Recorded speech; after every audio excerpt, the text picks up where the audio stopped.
just an update of my allotment. It's the beginning of June, just to let you know what I've got in and how everything's going. Got my broad beans over there, and I've picked quite a lot of them off already, which is marvellous. I've got some dahlias here because I wanted some cut flowers. They've only just started growing, but they'll come along later. I've got onions over here. I've got French carling beans here, and we've just put the canes in. We need to tie them up, but we haven't got that far yet. But there's no rush because they're not that big. We've got sweet corn over here. You sow sweet corn in a grid because of the way that the air pollinates.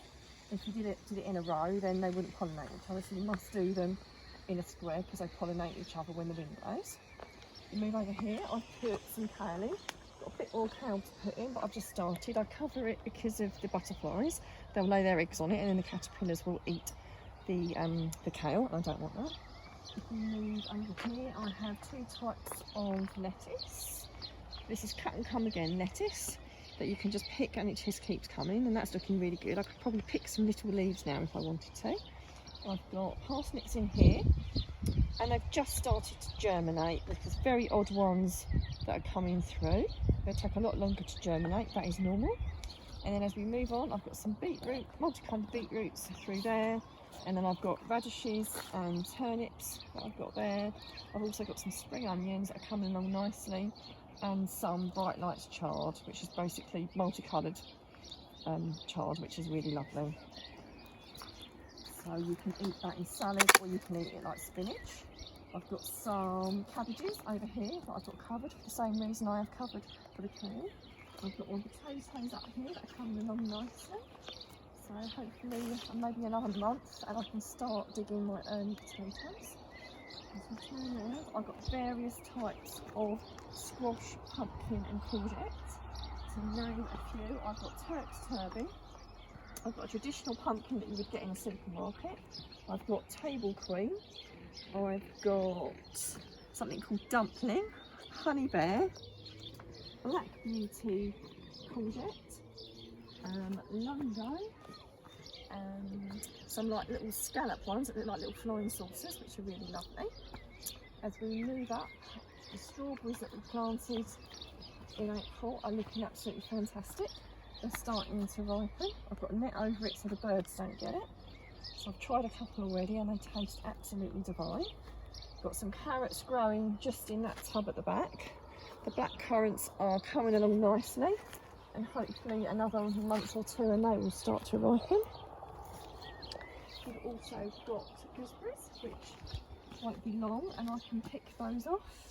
Again, netted because the birds will get them.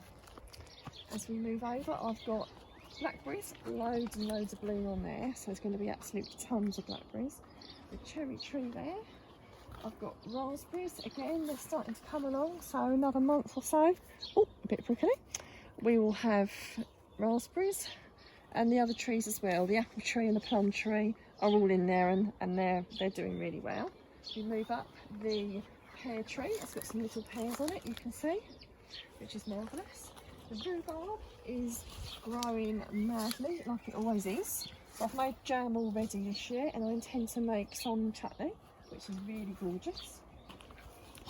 And as we move round, this is the cooking apple tree, which again has some little apples on there starting to form. It'll be a fair while before we can have those, but at least they're there, so that's promising. And the artichokes, globe artichokes, which we will start harvesting those soon. That was probably almost ready to harvest. And again, another one over here.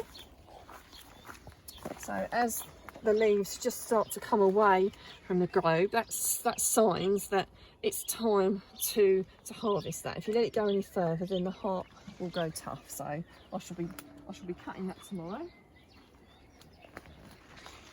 And if we move round, you'll see more raspberries, the plum tree which hasn't bloomed yet, and some apples, very small apples on that tree. I also make my own liquid fertilizer, so I've got a barrel and I put water in there, or rainwater, and I put comfrey in there, and I let it soak into it for a few weeks, and that creates natural liquid feed. So I've got a tap where I just get it out, fill it, mix it with water, and then put it on my crops. I wouldn't put that on root vegetables because root vegetables should not be fed like carrots, otherwise they could fork. But just general purpose feeding like the squashes, the beans, the cabbages, that sort of thing would be perfect for. And as we move round, we've got the composters. So as ever, there's always plenty of stuff to put on the composter. So there's a mixture of animal manure, weeds from the garden. Shredded paper is also good because it adds carbon to the mix, and we turn those over and then create our own compost. The chickens are doing really well. As you can see, they have grown enormously over the last few weeks, and they've just started laying eggs, which is really awesome. They're quite small at the moment, but they will gradually get bigger, which is absolutely fantastic. It's nothing better than an egg that's come from a chicken from your own garden. So as you can see, they're very comfortable there, very curious what's happening. So as we move over, I've got some more French beans that were sown a little bit sooner, so they will produce beans sooner. I've also got some early lettuces that I started off, which I'm already harvesting. We go into the greenhouse. I've got some cucumber plants either side, and I've also got some rocket plants as well. And I've got my leeks ready to put out in the next month. I've also got a little bit of coriander in there, and some more spare plants in case anything gets eaten by the slugs. But I'm doing really well, generally speaking. Fingers crossed at the moment. The slugs aren't taking too much, so I'm going to have plenty spare to give away to anyone that needs them.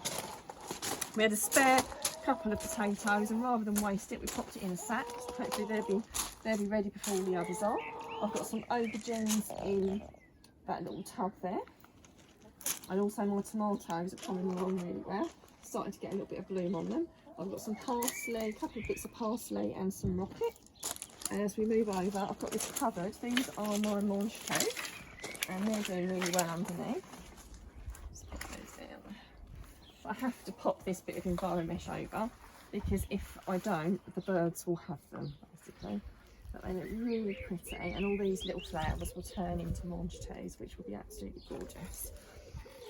So again, fresh mange toe from your garden, you can't compare it to what you get in the supermarket. And if you come over, I've got another tomato plant here which has got little tomatoes on it, which is really awesome. So I hope you've enjoyed the tour of my allotment and the tour of my garden. If you'd like to see more of what I'm up to, please subscribe to my YouTube channel. Thank you.